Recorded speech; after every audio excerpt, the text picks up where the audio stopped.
예, 자, 그러니까 문장 진술하고 명제의 차이를 설명을 했고요. 그리고 우리가, 일단은 논증에서 다루는 문장은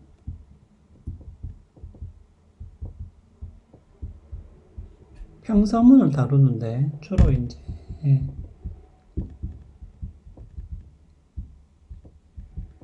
주로 참이나 거짓이라고 말할 수 있는 문장을 다루게 됩니다. 예.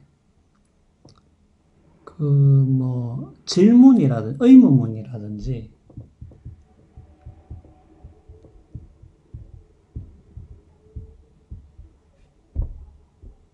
감, 감탄문, 제안, 뭐뭐 할래요? 뭐 이런, 뭐뭐 할래요라는 말 자체를 우리가 그게 참이냐 거짓이냐 이렇게 말하지는 않죠. 예. 그래서 우리가 논쟁에서 다루는 것은 평서문이고 그 중에서도 참이나 거짓이라고 말할 수 있는 문장들을 다룬다라고 보시면 되겠습니다. 왜냐면 요것은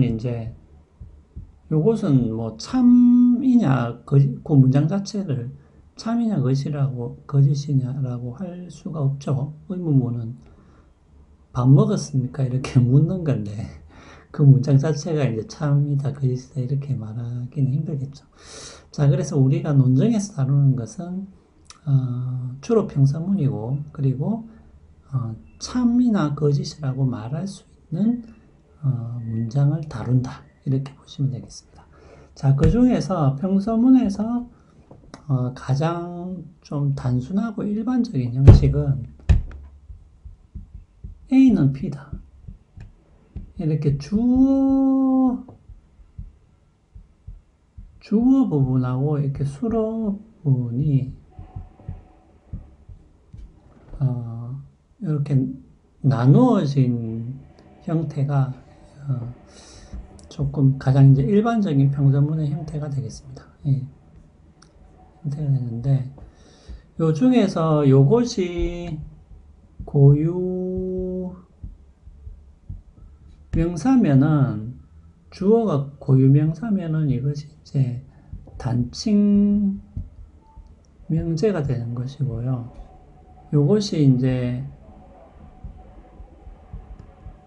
요것이 일반 명사가 되면은 이제 정언 명제가 되는 것이죠. 예, 정언 문 해도 되겠습니다. 정언 문장 해도 되겠습니다. 예, 단칭 문장 해도 상관없고요. 예. 자, 그래서 자, 그럼 이게 무슨 말이냐? 예를 들면은 고유명사라는 것은 정확하게 대상이 이제 특징이 돼야 되는 것이죠. 예를 들면 철수는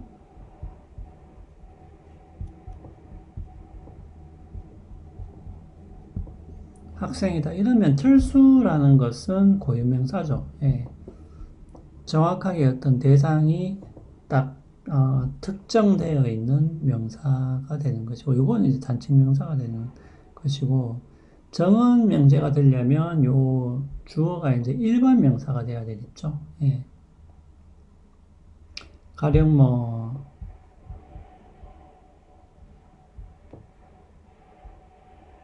북구에 사는 청소년은 학생이다.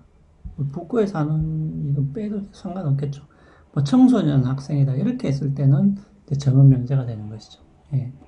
일반 명제가 되기 때문에.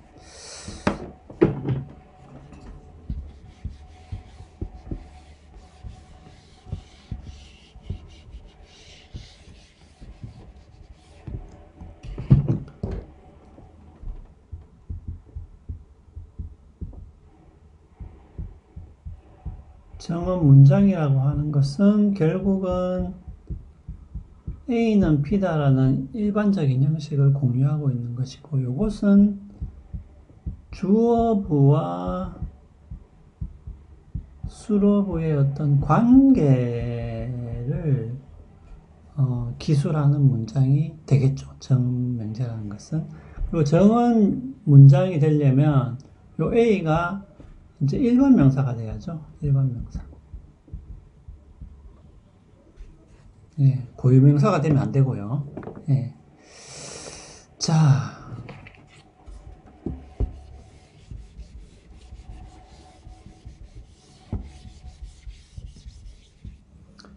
자, 그런데 이 정언 문장 같은 경우에 정언 문장 혹은 정언 명제 같은 경우에는 요거는 분류를 좀 해볼 수 있습니다. 예를 들면은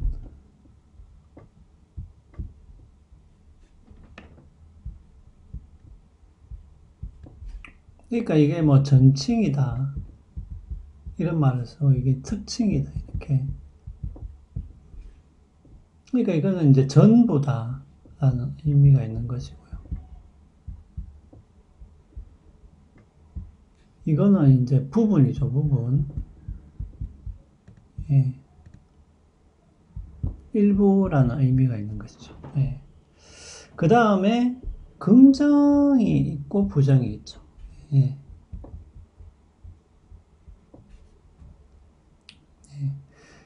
예를 들면은 뭐 이렇게 이야기할 수 있겠습니다. 사과. 사과는 붉다.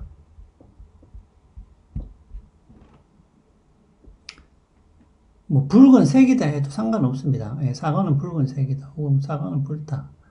라고 했을 때 모든이 붙을 수 있겠죠. 그러니까 모든 사과는 붉다. 이렇게 할 수 있겠죠. 예. 근데 여기서는 뭡니까? 요거 이제 긍정이기 때문에 요게 이제 긍정이죠. 부정하지는 않았죠. 예. 그러면 이제 요것을 부정하게 되면은 일단은 요게 전칭이니까 모든이 붙고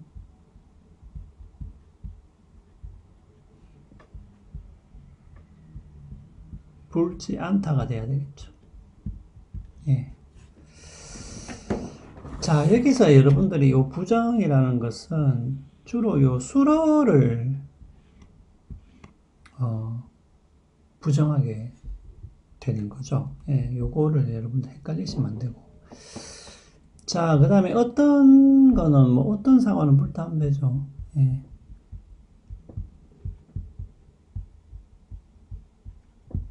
그 다음에 여기는 어떤 사과는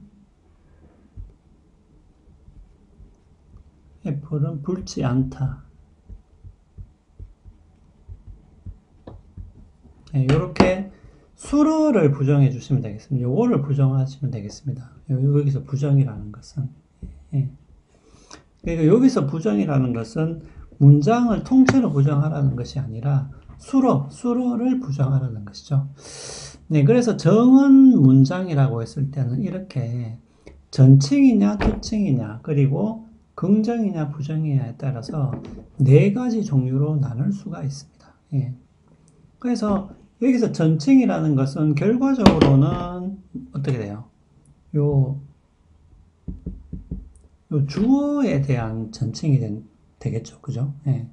그 다음에 부정은 이 수로에 대한 부정이 되는 것이고요. 모든 사과는 붉지 않다라는 얘기는 어떤 사과도 붉지 않다라는 것과 같은 뜻이죠. 예.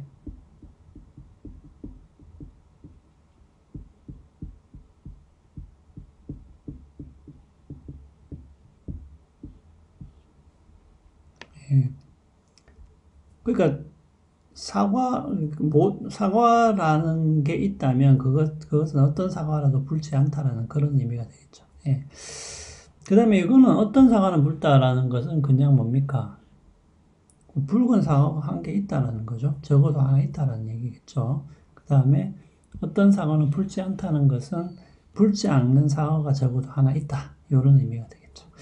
네, 그래서 정언 명제를 이렇게 전칭과 특징 그리고 긍정과 부정으로 나눌 수 있다라는 것을 여러분들이 반드시 알아두셔야 됩니다. 예. 그러면은 요 같은 경우에는 전칭 긍정문이 되는 것이고요. 예. 요 같은 경우에는 특칭 긍정문이 되는 것이고, 예. 뭐 그렇게 불러도 상관은 없겠습니다. 예.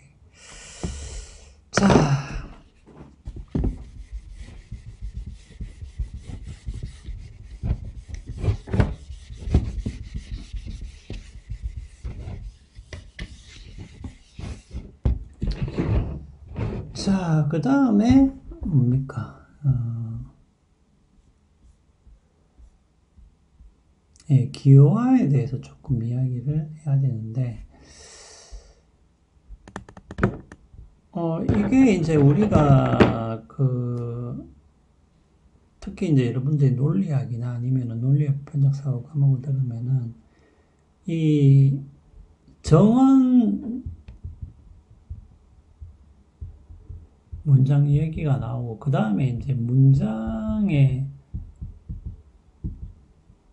기호화에 대한 이야기가 나오는데, 자, 이 부분은 뭐 문장을 이렇게 기호화해서 표시를 하고 그 다음에 이것의 어떤 진리값을 묻는다라는 이런 식의 논의의 배경에는 사실은 철학적인 논의들이 있긴 합니다. 예, 있긴 한데 근데 이제 뭐 그것까지는 여러분들이 이제 몰라도 되고, 예, 적어도 논리와 비판적 사고 요 과목에서는 예, 몰라도 되고, 그 문장을 기호화하는 방식, 예, 방식 정도를 여러분들이 익혀가지고 이것을 통해서 어떤 논증을 평가하는 유용한 도구로 사용을 하기 위해서 이렇게 문장 기호화를 배운다. 요 정도로 여러분들이 이해를 하셔도 되겠습니다. 예. 문장을 반드시 기호화해야 되느냐, 모든 문장이 기호화되느냐, 사실은 이런 문제도 있습니다. 있는데 여기서 물론 모든 문장을 과연 기호화할 수 있느냐, 이것도 굉장히 이제 재미있는 철학적인 문제겠죠. 네, 하지만은 여기서는 일반적으로 우리가 정언 문장, 예, 정언 문장을 기호화하는 방식을 배운다. 왜냐하면 논증이라는 것은 일반적으로는 평서문, 예, 평서문 안에 포함되어 있는 정언 문장을 주로 다루기 때문에 그런 것이고요. 물론 우리가 논증이 길어지고 말이 길어지면은 그것이 정언 문장으로 다 환원되는 것은 아니겠죠. 예, 아니지만 우리가 문장을 기호화하는 방식을 배울 때는 주로 이제 정언 문장을 많이 다루게 되고, 예, 그리고 문장을 기호화하는 방식을 배우는 이유는 논증을 평가하는 유용한 도구가 되기 때문에 그렇다라는 점을 여러분들이 알아두시면 되겠습니다. 자, 그러면은 문장을 어떤 식으로 기호화하느냐. 근데 여러분들 이제 요 용어는 알아둬야 되겠죠? 예. 명제, 진리치 혹은 진리값이라는 말이 나오는데, 요 말은 무슨 뜻이냐면 이 명제가 참이냐 거짓이냐 하는 그 뜻입니다. 예. 그럼 이 명제의 진리 값이 뭐냐라고 물었을 때 대답이 뭐예요? 대답은 참이다 혹은 거짓이다. 이렇게 된다는 거죠. 예.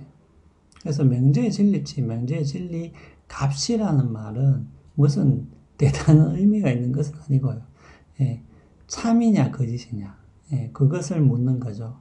그래서 이 명제의 진리 값은 무엇입니까? 라고 묻는다면 여러분의 대답은 뭡니까? 참이다 아니면 거짓이다. 이렇게 대답을 하면 되죠. 자, 그 다음에 진리표라는 것은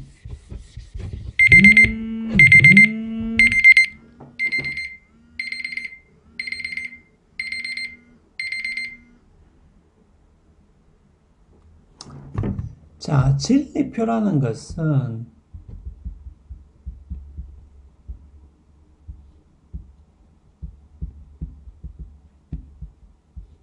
진리값의 모든 경우를 나열한 표를 뜻합니다. 예. 예를 들면은 이렇게 해보죠. 이제 문장의 기호라는 것이 왜 좀 유용한지. 예를 들면은 아까 이야기했듯이 뭐 사과는 레드다, 빨간색이다. 바나나는 옐로우다, 노란색이다. 이렇게 해봅시다. 그러면은 예를 들면 위에 있는 문장을 A라고 기호화를 하고 밑에 있는 문장을 B라고 기호화를 했어요. 자, 그렇다면은 이 두 문장의 진리값의 모든 경우를 우리가 따져볼 수 있습니다. 그런데 여러분들 요거는 반드시 기억해 두셔야 돼요. 요 전제는 진리값은 반드시 참이나 거짓 두 가지밖에 없어요. 네. 진리값은 일단은 그렇게 이해를 하시면 되겠습니다. 물론 그 이상의 진리값이 있다고 주장할 수는 있지만 그것은 이제 조금 다른 주장이 되는 것이고 아니면은 그렇게 주장하려면 또 근거를 대야 되는 것이고 우리가 일반적으로 진리값이나 진리표를 이야기할 때는 참이나 거짓 두 가지만 생각을 하시면 되겠습니다. 자, 그러면은 A, B 이렇게 쓰면 되잖아요. 이제 요 문장을 요렇게 기호로 표시했으니까. 자, 그러면 요것이 참일 때, 요것이 참일 수도 있고요. 그 다음에 요것이 참일 때, 요것이 거짓일 수도 있죠. 자, 그럼 요 경우의 수만 있습니까? 아니죠. 요것이 거짓일 때, 요것이 참일 수도 있고요. 요것이 거짓일 때 이것이 거짓일 수 있겠죠. 자, 요렇게 돼야지만이 뭡니까? 진리 값의 모든 경우가 다 나열된 것이죠. 예. 요게 바로 진리표라고 합니다. 예. 그 모든 경우죠. 맞죠? 예, 네 가지 경우가 다 모든 경우. 참일 때 참이거나 참일 때 거짓이거나 거짓일 때 참이거나 거짓이면 거짓이거나 이렇게 네 가지 경우가 모든 경우가 되겠죠. 요것을 표로 그린 것이 진리표다. 이렇게 기억을 하시면 되겠습니다. 자, 그러면은 문장 기호화 어떻게 하는지 다음 시간에 계속 이어서 설명을 하겠습니다.